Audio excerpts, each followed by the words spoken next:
کہ جو یہ ولنگ کر رہا تھا اور دائیں بائیں اس نے کچھ نہیں دیکھا، 120 کی سپیڈ پہ جب ولنگ کرے گا تو یہ دماغ میں کیڑا ہی تو تھا اس کا، تبھی تو یہ ہوا ہے۔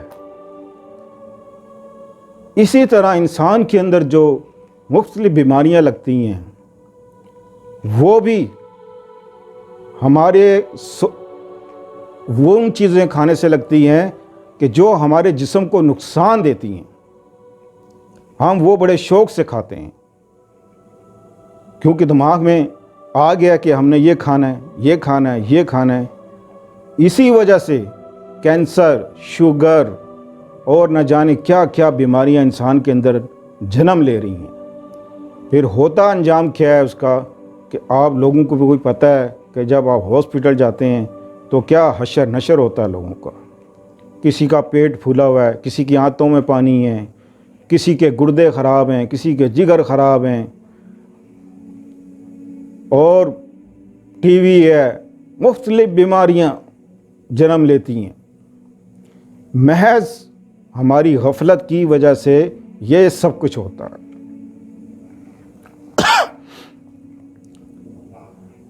اب اس کا علاج، اب اس کا علاج کیا ہے؟ آپ مجھ سے پوچھیں گے کہ اس کا علاج کیا ہے، یہ کون سا کیڑا ہے، اس کو کیسے مارا جائے؟ اس کا علاج تب ہوتا ہے کہ جب جو شخص برائی میں پڑ جاتا ہے، جب اس کو یہ ہوش آتا ہے کہ یار میں تو سب کچھ لٹا بیٹھا ہوں، ہر چیز میری برباد ہو گئی ہے، میں تو تباہ ہو گیا ہوں، تو میں ٹھیک ہونا چاہتا ہوں کہ میں ٹھیک ہو جاؤں، معاشرے میں میری کوئی عزت ہو۔ اب نہ گھر والے عزت کرتے ہیں، نہ باہر عزت ہے، میں تو ایک کتے کی طرح زندگی گزار رہا ہوں۔ جب یہ سوچ اس کے اندر پیدا ہوتی ہے تو ایسے لوگوں کے لیے علاج موجود ہے۔ وہ کیا علاج ہے؟ وہ یہ علاج ہے کہ سب سے پہلے اللہ کی طرف راغب ہو، اللہ سے معافی مانگے، پھر ماں باپ سے معافی مانگے، توبہ کرے اور اللہ پاک سے عہد کرے، وعدہ کرے کہ میں جس فعل میں پڑا ہوں، جن گناہوں میں پڑا ہوں، میں ہرگز اب نہیں کروں گا۔ اگر کوئی نشے کا عادی ہے تو اس کا علاج کرائے، کوئی برائی جو کرتا ہے اس کو چاہیے کہ 5 وقت کی نماز پڑھے اور باوضو رہے اور قلبی ذکر کرے، کثرت سے اللہ کا ذکر کرے، تو چند دنوں میں انشاءاللہ عزیز یہ کیڑا سو جاتا ہے۔ یہ مرتا نہیں ہے، یہ مرتا نہیں ہے یہ کیڑا، اور اس کیڑے کا نام ہے نفس امارہ۔ یہ چند لوگوں نے اس کیڑے کو مارا ہے، چند لوگوں نے، باقی اس کیڑے کو کوئی نہیں مار سکا۔ جب اندر کا یہ ایکٹیویٹ ہوتا ہے تو پھر جو باہر کے شیاطین ہوتے ہیں، کیونکہ ان کے رابطے ہوتے ہیں، پھر وہ اس کو برائی کی طرف لے کے جاتے ہیں۔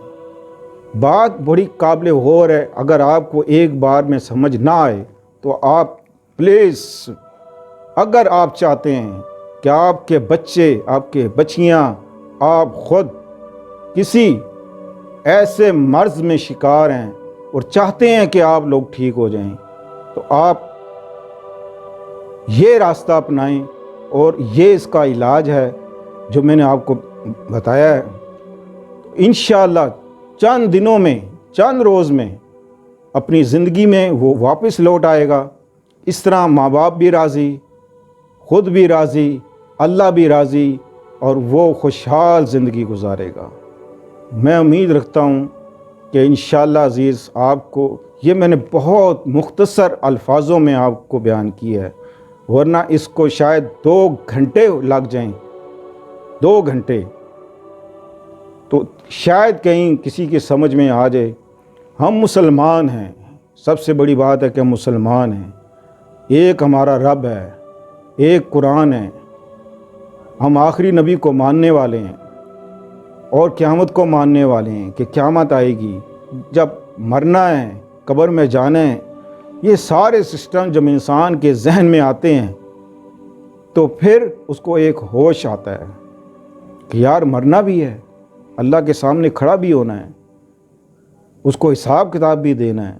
جب اللہ اس کے دل میں یہ بات ڈالتا ہے تو پھر وہ سیدھے راستے پہ چلتا ہے۔ بہت سے لوگ آتے ہیں میرے پاس، لوگ کہتے ہیں جی ہمارے بچے نماز نہیں پڑھتے، قرآن نہیں پڑھتے، ہماری بات نہیں مانتے، اور بس گھر میں ہر وقت لڑائی جھگڑا فساد کرتے رہتے ہیں، آپ کوئی ایسا تویز دیں، کوئی ایسی پڑھائی دیں، کوئی ایسی دعا کریں کہ وہ بچے سدھر جائیں۔ اللہ اکبر، میں ان لوگوں کو کیا کہوں اب؟ آپ حضور صلی اللہ علیہ وسلم نے جب دعا کی تو اللہ تعالیٰ فرماتے ہیں کہ محبوب آپ کا کام صرف بتا دینا ہے، ہدایت دینا میرا کام ہے، اور میں ہدایت اسی کو دیتا ہوں جو ہدایت مجھ سے مانگے، جو ہدایت کا طالب ہو، ہم ہدایت اسی کو دیا کرتے ہیں۔ تو اللہ کی طرف کثرت سے جھک جاؤ، مکمل طور پہ اللہ کی طرف جھک جاؤ۔ اللہ فرماتا ہے قرآن پاک میں کہ اے ایمان والو، اے ایمان والو، پوری طرح اللہ کی بارگاہ میں جھک جاؤ، پوری طرح۔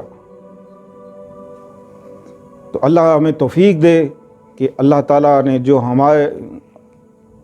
جو اللہ تعالیٰ نے جو ہمیں حکم دیے ہیں ہم اس کے مطابق زندگی گزاریں، اور جو ہمارے پیارے رسول صلی اللہ علیہ وسلم نے جو زندگی گزارنے کا ایک طریقہ سلیقہ ہمیں بتایا ہے اس پر ہم اپنی زندگی گزاریں۔